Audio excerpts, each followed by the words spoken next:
Thank you, Mr. President. As Chair of the Security Council Counter-Terrorism Committee, established pursuant to Resolution 1373 of 2001 concerning counter-terrorism, I have the honor to brief the Council on key aspects of the work undertaken by the Counter-Terrorism Committee since the beginning of this year, supported by its Executive Directorate, CTED. Over the past year, the committee has held several open and closed meetings with the support of CTED, addressing a variety of regional and thematic topics that are relevant to the implementation of Security Council resolutions. As the terrorist threat continues to persist and grow, particularly in the Middle East, Central Asia, South Asia, and several parts of Africa, the Counter-Terrorism Committee has paid a particular focus on these regions. The committee has also focused on other thematic areas, such as countering terrorist narratives and preventing and countering the use of the Internet and new and emerging technologies for terrorist purposes, inviting the participation of civil society in briefings and open meetings of the CTC, underscoring the importance of protection of human rights while countering terrorism, as well as incorporating the full, equal, and meaningful participation of women into counter-terrorism responses over the past year. As mentioned earlier by the chair of the 1267 Committee, the CTC organized an open briefing on 14 February 2022, focusing on the terrorist threat in South and Southeast Asia and CTED's work with the member states in the regions pursuant to Security Council Resolution 2395 of 2017. The meeting also highlighted the serious global security concerns due to the recent developments in Afghanistan and the possibility of it becoming a safe haven for Al-Qaeda and other terrorist groups.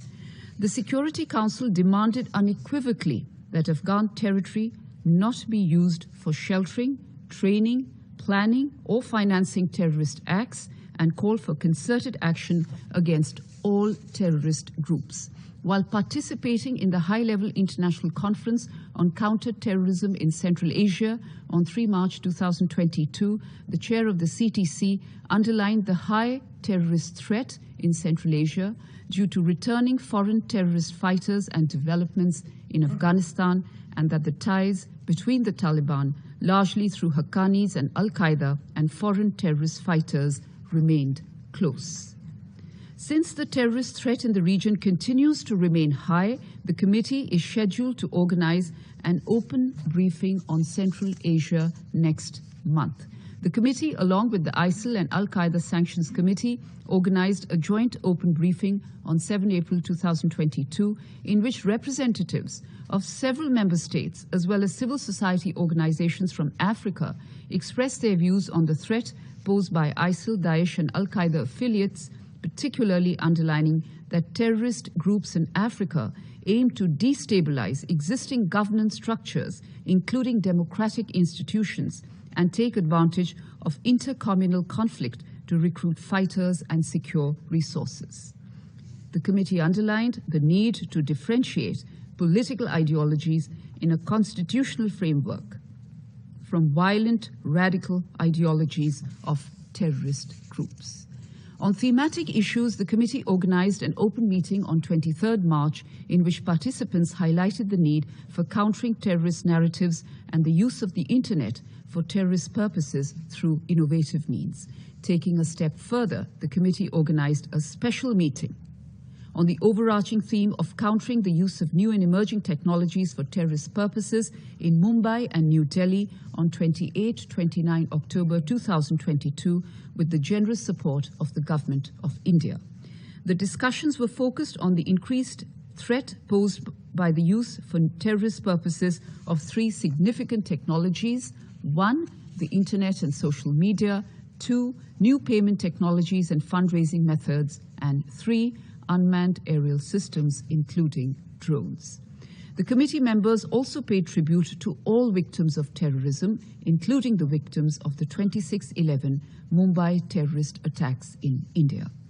As an outcome of the special meeting, the committee adopted the Delhi Declaration on countering the use of new and emerging technologies for terrorist purposes.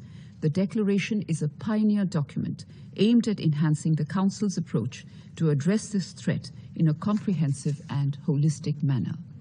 Among the listed items in the declaration is the decision to continue to work on recommendations on the 3 themes of the special meeting and the intention to develop a set of non-binding guiding principles to further assist Member States in the implementation of the relevant Security Council resolutions on countering the use of new and emerging technologies for terrorist purposes.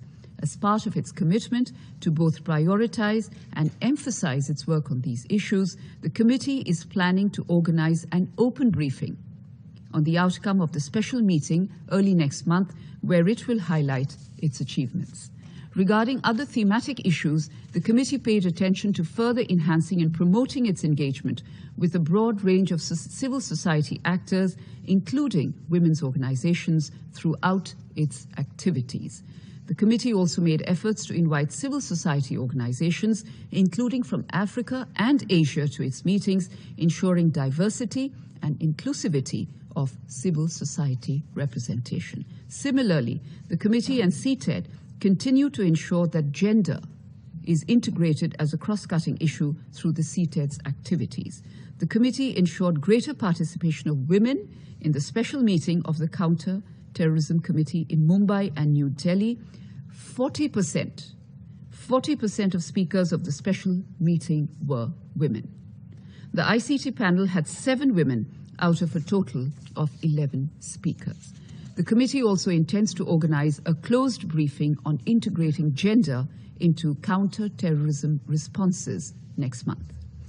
The chair of the Counter-Terrorism Committee participated in the Malaga conference on 11 May 2022, highlighting that the protection of human rights should be an important aspect of the global fight against terrorism, and states therefore have a responsibility to protect their nationals and others against the threat of terrorist acts by taking positive measures consistent with international law, including human rights law, and bringing the perpetrators of such acts to justice. Mr. President, the committee's core mandate includes monitoring and assessing the implementation of relevant Security Council resolutions with the assistance of CTED and facilitating the delivery of technical assistance for capacity building while paying full attention to relevant issues to states' international human rights obligations. Acting on behalf of the committee, CTED resumed the on-site assessment visits in April this year amidst the lingering challenge by the pandemic. During the year, 10 assessment visits were conducted in Africa, the Americas, Central Asia, Europe, Middle East, the Pacific, and Southeast Asia. CTED, in line with its mandate, continued to engage with experts in civil society, academia, think tanks, and the private sector to support the efforts of the CTC to advance implementation of various Security Council resolutions. The committee, with the support of CTED, also continued to facilitate the delivery of technical assistance to member states.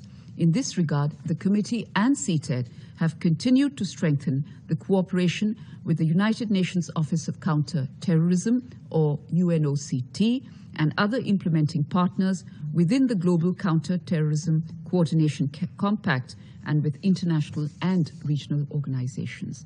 The online platform of the Compact now consists of 27 visit reports, including over 800 recommendations for technical assistance needs.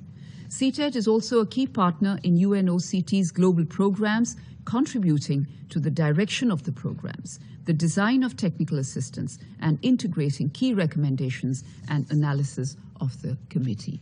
The committee and CTED continued to raise awareness of new and emerging terrorism trends and challenges and promote the policies of the Council and the guidelines of the committee, as well as international best practices with a view to assisting member states' implementation efforts.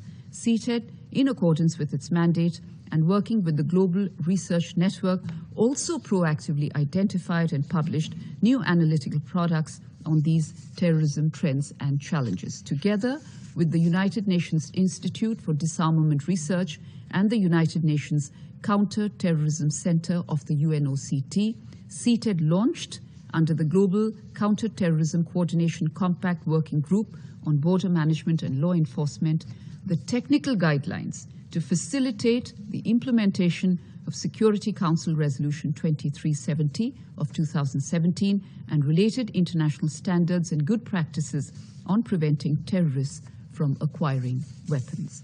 Mr. President, finally, I wish to convey my deep thanks and appreciation to the members of the committee, CTED, the committee secretariat, and my team for their commitment and dedicated support, which allowed the committee to continue to successfully deliver on its mandate. Thank you.